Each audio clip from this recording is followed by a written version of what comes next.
കേരളത്തിൽ വഖഫിൻ്റെ പേരിലാണ് ഇപ്പോൾ ഇടതുപക്ഷവും വലതുപക്ഷവും ഏറ്റുമുട്ടുന്നത്.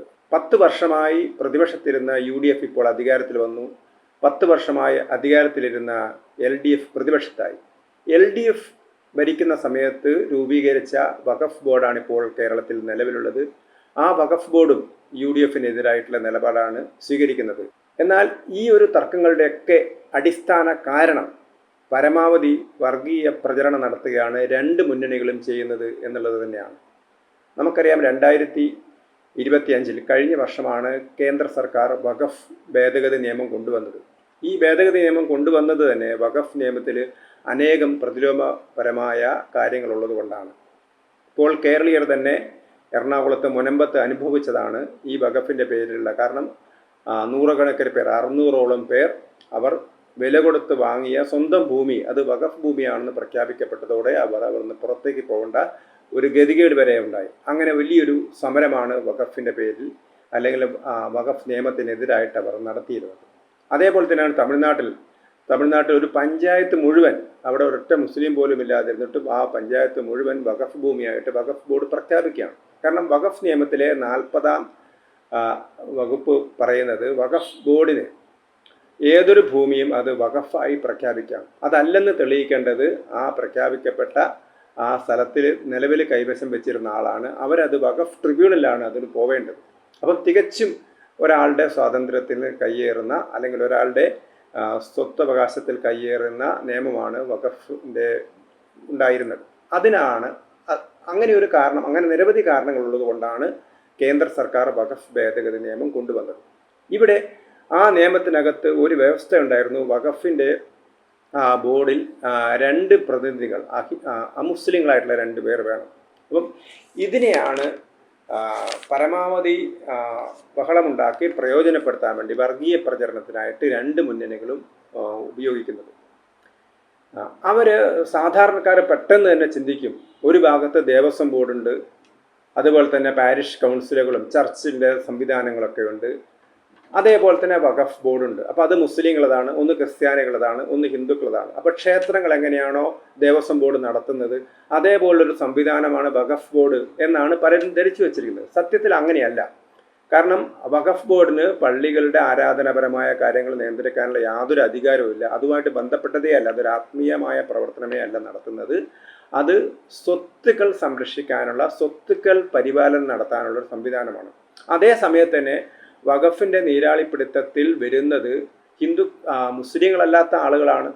ഇപ്പം എറണാകുളത്ത് 600ഓളം പേരിൽ ഏതാണ്ട് 90% ക്രിസ്ത്യാനികളായിട്ടുള്ള ക്രിസ്തു മതവിശ്വാസികളാണ് എറണാകുളത്തുള്ളത്. തമിഴ്നാട്ടിൽ ഹിന്ദുക്കളായിട്ടുള്ള ആളുകളാണ്. മറ്റു പല സ്ഥലത്തും ഹിന്ദുക്കളോ മറ്റു പല മതവിശ്വാസികളോ ആണ്.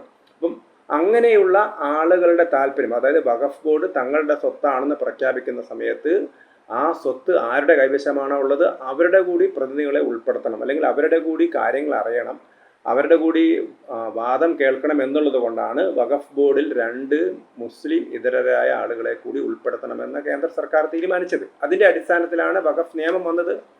ആ നിയമം നടപ്പിലായി കഴിഞ്ഞു രാജ്യത്ത്. ഇപ്പോൾ തൊട്ടു മുമ്പ് നടന്ന കേരളത്തിലെ വഖഫ് ബോർഡ് രൂപീകരണം അത് ഇടതുപക്ഷ സർക്കാരിൻ്റെ കാലത്താണ് രൂപീകരിച്ചത്.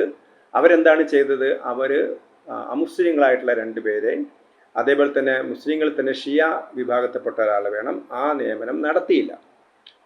ഈ അമുസ്ലിങ്ങളായിട്ടുള്ള ആളുകളുടെ നിയമനം ഉടൻ തന്നെ ഞങ്ങൾ നടത്താം എന്ന് വഖഫ് ബോർഡ് കോടതിയെ അറിയിക്കുകയും ചെയ്തു. പിന്നീടാണ് UDF സർക്കാർ വരുന്നത്. UDF സർക്കാർ വരുന്ന സമയത്ത് ഇതാ ഞങ്ങൾ അമുസ്ലിങ്ങളെ നോമിനേറ്റ് ചെയ്തിരുന്നില്ല, LDF സർക്കാർ അമുസ്ലിങ്ങളെ കൊണ്ടുവന്നിരുന്നില്ല. ഇപ്പോൾ ഇതാ അമുസ്ലിങ്ങളെ കൊണ്ടുവരാൻ UDF സർക്കാർ ശ്രമിക്കുന്നു. അപ്പോൾ മുസ്ലിം താല്പര്യത്തിനെതിരാണ് UDF എന്നുള്ളൊരു വർഗീയ പ്രചരണമാണ് ആര് നടത്തുന്നത്? LDF നടത്തുന്നത്. അങ്ങേയറ്റത്തെ വർഗീയ പ്രചരണം. മുൻ മുഖ്യമന്ത്രി പിണറായി വിജയനൊക്കെ പരസ്യമായിട്ടത് സംസാരിക്കാൻ. അതോടൊപ്പം തന്നെ സുന്നി ചില നേതാക്കന്മാരും ഇതിന് അനുകൂലമായിട്ട് രംഗത്ത് വന്നിട്ടുണ്ട്. ആ സമയത്താണ് UDF പ്രതിരോധത്തിലാവുന്നത്. അപ്പോൾ തങ്ങൾ മുസ്ലിം താല്പര്യത്തിന് വിരുദ്ധമായി പ്രവർത്തിക്കുന്നില്ല എന്ന് അവർക്ക് വിളിച്ച് പറയേണ്ടി വരികയാണ്. സത്യത്തിൽ ഞങ്ങൾ കേന്ദ്രത്തിലെ നിയമം അനുസരിക്കുകയാണ് ചെയ്യുന്നത്. കാരണം ഈ രാജ്യത്തൊരു നിയമം കൊണ്ടുവന്നാൽ ആ നിയമം അനുസരിക്കാനുള്ള ബാധ്യത ഈ രാജ്യത്തെ എല്ലാ സർക്കാരുകൾക്കുമുണ്ട്, എല്ലാ സംവിധാനങ്ങൾക്കുമുണ്ട്. അതവർ ചെയ്തേ പറ്റൂ. അങ്ങനെ ഒരു കാര്യം അത് ആളുകളുടെ മുമ്പാകെ പറയുന്നതിന് പകരം, അല്ലെങ്കിൽ വഖഫ് ബോർഡിൽ ഈ ഒരു 2 പ്രതിനിധികളെ കൊണ്ടുവന്നത് എന്തിനു വേണ്ടിയാണ് എന്ന് വ്യക്തമാക്കുന്നതിന് പകരം ഇവിടെയും വർഗീയ പ്രചരണത്തിന് പകരം വർഗീയ പ്രചരണം നടത്താനാണ് ആര് ശ്രമിക്കുന്നത്? UDF ശ്രമിക്കുന്നത്. നമുക്കറിയാം, കേരളത്തിൽ കഴിഞ്ഞ 10 വർഷത്തിന് ശേഷം ഇടതുപക്ഷ മുന്നണി പുറത്തേക്ക് പോയതും UDF അധികാരത്തിൽ വന്നതും വർഗീയ ചേരിതിരിവുണ്ടാക്കിക്കൊണ്ട് തന്നെയാണ്.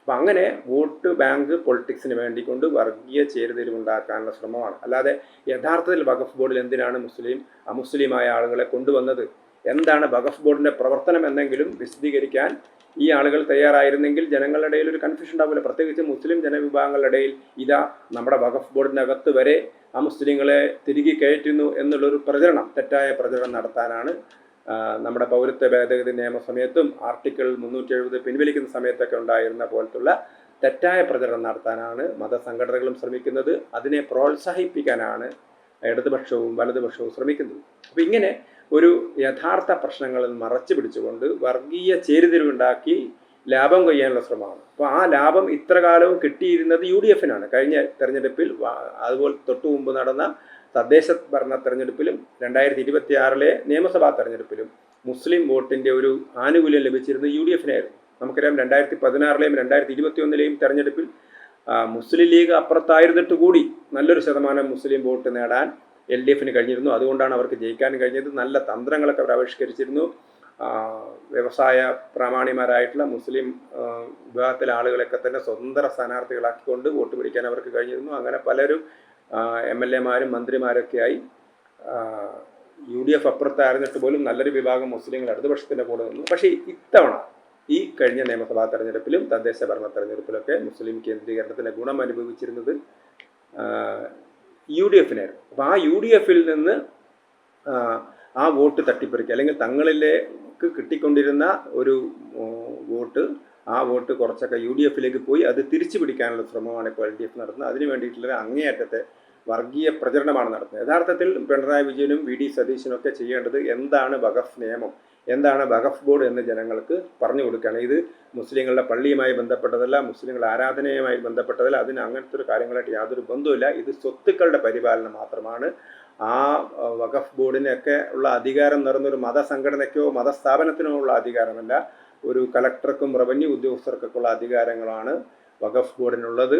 അതൊരു ഔദ്യോഗിക സംവിധാനമാണ്. അവിടെ എല്ലാ മതവിഭാഗത്തിലെ ആളുകൾ വേണം. പ്രത്യേകിച്ച് വഖഫ് ഭൂമി ഏറ്റെടുക്കുന്നത് മറ്റ് വിഭാഗത്തിൽപ്പെട്ട ആളുകളുടെയൊക്കെ ഭൂമിയായിട്ടൊക്കെ തർക്കമുള്ളത് കൊണ്ട് തന്നെ ആ വഖഫ് ബോർഡിൽ മുസ്ലിങ്ങളല്ലാത്ത ആളുകളും വേണം എന്നുള്ളതിൻ്റെ അടിസ്ഥാനത്തിലാണ് ആ നിയമം കൊണ്ടുവന്നത്. അത് വിശദീകരിച്ചു കൊടുക്കുകയാണ് കേരളത്തിലെ ഇടതുപക്ഷവും വലതുപക്ഷവും ചെയ്യേണ്ടത്. അതിന് പകരം മുസ്ലിങ്ങളെ തെറ്റിദ്ധരിപ്പിച്ചുകൊണ്ട് ഒരു വർഗീയ പ്രചരണം നടത്തി വോട്ട് നേടിയെടുക്കാനുള്ള ഒരു ശ്രമമാണ് കേരളത്തിലെ 2 മുന്നണികളും നടത്തുന്നത്. വളരെ ദൗർഭാഗ്യകരമാണ് ഈ സ്ഥിതിവിശേഷം എന്ന് മാത്രമേ നമുക്കിപ്പോൾ പറയാൻ കഴിയൂ.